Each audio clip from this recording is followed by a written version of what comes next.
नाज़रीन, दरगाह शरीफ पर फ़ातिहा पढ़ने का सही और मुकम्मल तरीक़ा आज मैं आपके सामने बयान करने वाला हूँ। अस्सलामु अलैकुम वरहमतुल्लाहि वबरकातुहू। मैं मोहम्मद मुस्लिम रज़ा हशमती, आप देख रहे हैं अस्करी चमन।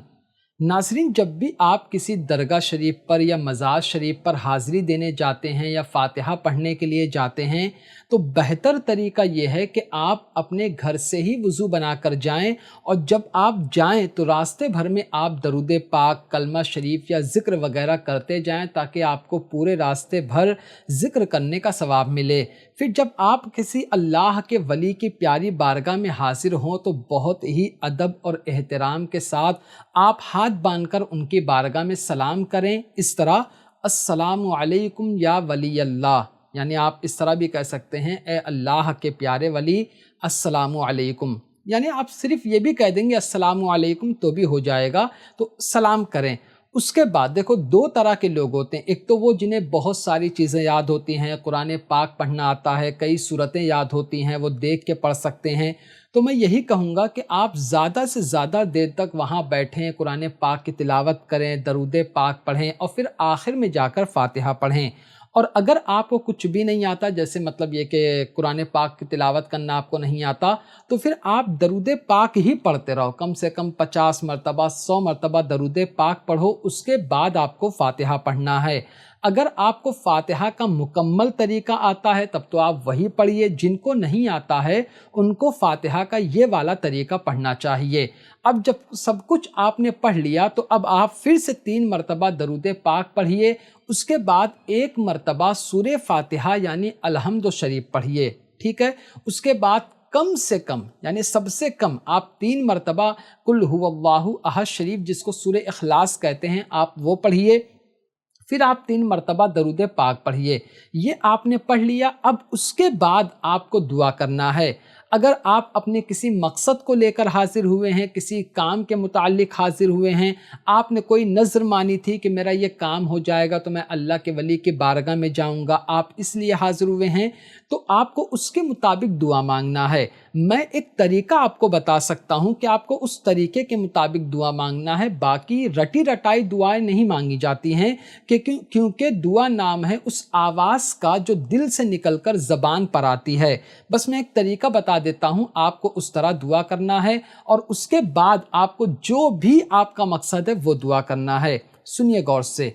या अल्लाह, इस फ़ातिहा को और जो कुछ मैंने यहाँ पर बैठकर पढ़ा है उन सब को अपनी बारगाह में कबूल फरमा। या अल्लाह, इस फ़ातिहा का सवाब तेरे प्यारे महबूब सल्लल्लाहु अलैहि व आलिहि वसल्लम की मुक़द्दस बारगाह में नज़र करता हूँ, मौला तू इसे कबूल फरमा। या अल्लाह, इस फ़ातिहा का सवाब मैं तेरे इस प्यारे वली की मुक़द्दस बारगाह में नज़र करता हूँ, मौला तू इसे कबूल फरमा। ऐ अल्लाह के प्यारे वली, मेरी इस हाज़िरी को अपनी बारगाह में कबूल फरमाइए और बार बार ईमान और अदब के साथ आपकी बारगाह में मुझे हाज़िरी का शरफ़ अता फरमाइए। ऐ अल्लाह के प्यारे वली, मेरी तमाम मुश्किलों को आसान फरमाइए और मेरी तमाम मुसीबतों को दूर फरमाइए। इस तरह आपको दुआ करना है। जैसे आपका कोई मकसद है तो आप इस तरह दुआ करेंगे कि सरकार, यानी ऐ अल्लाह के प्यारे वली, आपको अहले बैत का वास्ता, पंजतन पाक का वास्ता, मौला अली, मौला हुसैन का वास्ता, मेरी इस मुसीबत से मुझको निजात अता फरमाए, मेरे इस काम में मेरा मतलब ये कि मेरा काम बना दें, मेरा बिगड़ा हुआ काम बना दें। इस तरह करके आप दुआ करें। ये भी आप कह सकते हैं, ऐ अल्लाह रब्बुल, या अल्लाह तबारक व ताला, अपने इस प्यारे वली के सदक़े में मेरी बलाओं को दूर फरमा, मुझे नेक औलाद अता फरमा। यानी जो भी आपका मकसद है, जिस मकसद से आप वहाँ गए हो, आप वहाँ पर बैठ के दरूद पाक पढ़ो। मैंने तरीका आपको बता दिया। बोलना वो है जो आपके दिल में है, जिस मकसद से आप गए हो।